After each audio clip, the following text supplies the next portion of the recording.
Dia 19 de janeiro. São Canuto, 1086. São Canuto, o quarto deste nome entre os reis da Dinamarca, nasceu pelo meado do século XI. Menino ainda revelou uma índole bem diferente da dos companheiros. Tudo o que era trivial e baixo lhe desagradava. Tanto mais era amigo da oração, que em tudo se deixava guiar pelo temor de Deus. Quando a divina providência lhe depositou nas mãos os destinos da nação, seu primeiro cuidado foi trabalhar pela cristianização do povo, como daqueles outros povos que em guerras justas lhe foram sujeitos ao cetro. Casado com Elta, nobre princesa de Flandres, teve um filho, Carlos, que mereceu da igreja a honra dos altares. Para os súditos foi Canuto um verdadeiro pai. Seu regime era a caridade e a justiça. As leis eram severas, mas obedeciam aos ditames da justiça. Era necessário um certo rigor para exterminar rudes vícios e implantar nos corações semi-bárbaros sentimentos cristãos. Caridoso em extremo para com os órfãos, viúvas e necessitados, era inquebrantável quando malvados lhe provocavam a sentença de juiz. Sabendo que o melhor educador de uma nação é o bom exemplo que vem de cima, considerou como primeiro dever servir de modelo aos súditos. Em casa lhe reinava o Espírito de Deus e nada lá se percebia que não se coadunasse com os bons costumes e as regras da vida cristã. Para consigo era de grande rigor. Por baixo das vestes regias trazia sempre o cilício. Horas inteiras eram dedicadas à oração. Em compensação, não ia atrás dos divertimentos, como fossem a caça, o jogo e outros. Terníssima devoção tinha a mãe de Nosso Senhor. Em toda a parte do reino se ergueram igrejas, conventos, escolas e hospitais, todos subvencionados pelo Santo Rei. Para Deus o melhor, costumava dizer. O mais precioso convém ser aplicado ao adorno dos templos e não deve servir à vaidade ou à ambição dos poderosos do mundo. Infeliz nos empreendimentos bélicos contra a Inglaterra, Canuto introduziu o dízimo eclesiástico, medida que não teve o apoio da nação. O rigor com que foi extorquido o imposto causou grande descontentamento e em muitos lugares franca oposição. Houve casos em que o povo exasperado linchou os fiscais. O descontentamento degenerou em rebelião, que obrigou o rei a procurar abrigo em Odense.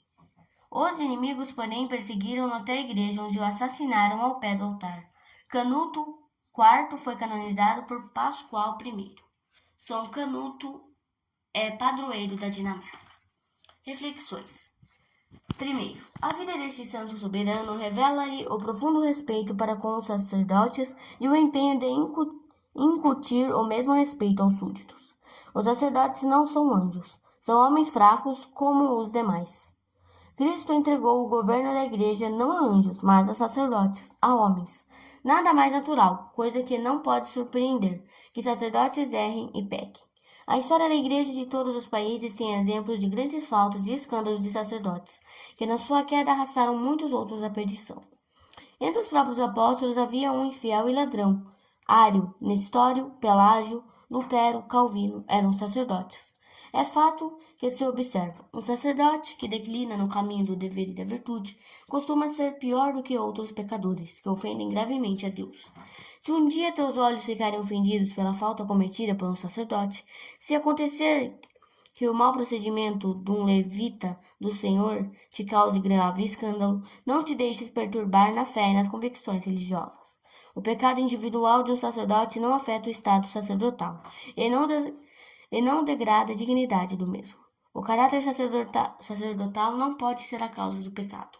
A queda é sempre devida à fraqueza ou à corrupção interior.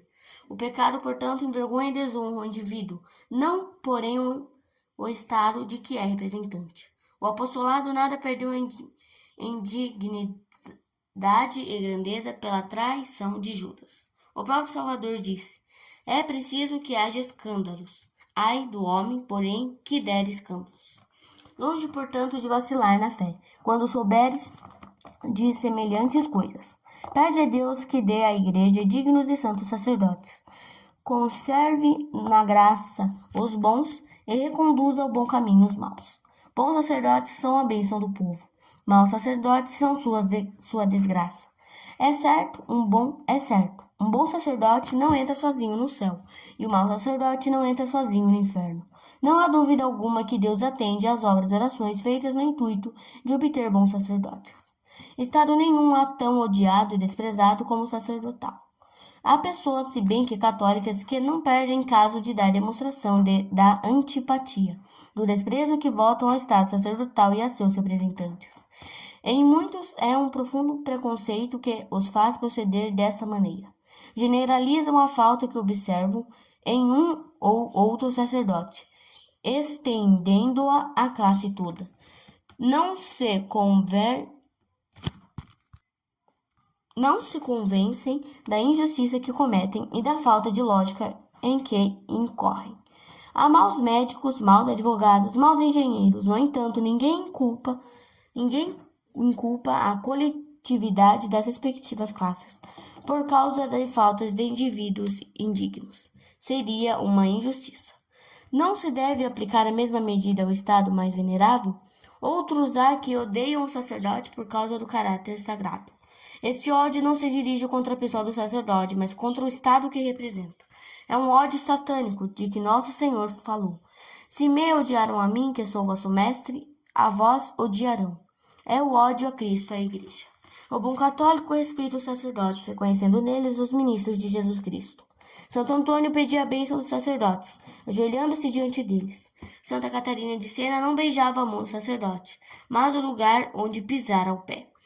Santa Teresa dizia: encontrando-me com um anjo e um sacerdote, a minha primeira saudação é feita ao sacerdote, a segunda aos anjos. 2. São Canuto não consentiu que seus inimigos fossem perseguidos. A prática mais difícil da caridade é perdoar aos inimigos, perdoar a quem nos ofendeu. É cumprir o mandamento de Cristo que nos ordena não só amar os inimigos, como também rezar pelos que nos perseguem e abençoar os que nos caluniam. Jesus Cristo deu o exemplo mais belo de amor aos inimigos, quando, ao subir ao altar da cruz, dirigiu ao Pai Eterno esta súplica comovedora: Pai, perdoai-lhes, porque não sabem o que fazem.